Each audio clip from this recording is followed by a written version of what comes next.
Au bord de la route entre Mussig et Baldenheim, un bâtiment attire le regard. C'est une installation photovoltaïque de 180 mètres de long. Cette centrale appartient à la ferme Schnell. L'électricité produite est revendue à EDF. Les agriculteurs se sont lancés dans cette aventure il y a une dizaine d'années pour deux raisons. Un des premiers choix, pourquoi on l'a fait, c'est sûr qu'il y a la rentabilité. Il faut qu'il y ait une rentabilité, sinon ça ne sert à rien. Et il y a une rentabilité, mais c'est aussi une question que nous, en tant qu'agriculteurs, on puisse produire de l'énergie propre.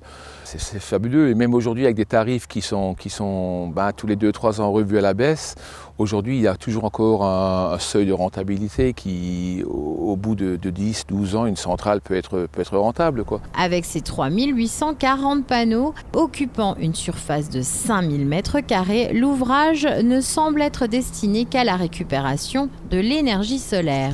Il n'en est rien, il abrite des équipements nécessaires aux producteurs mussigeois. Vu qu'on était à l'étroit dans le village, donc on s'est concerté et puis on a fait une sortie d'exploitation justement pour recevoir tous les légumes, tous les céleris, un frigo à l'intérieur.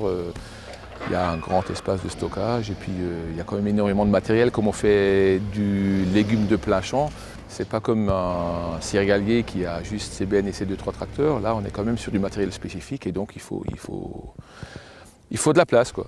La production d'électricité se fait toute seule selon la quantité de soleil. Toutefois, l'installation demande un minimum de suivi. Il y a un contrôle journalier. C'est vrai qu'il y a des solar logs qui nous permettent de voir vraiment si tout fonctionne, s'il n'y a pas des problèmes de rongeurs ou des panneaux qui pourraient être déconnectés, ou alors même la centrale entière qui est à l'arrêt suite à un problème sur le transformateur.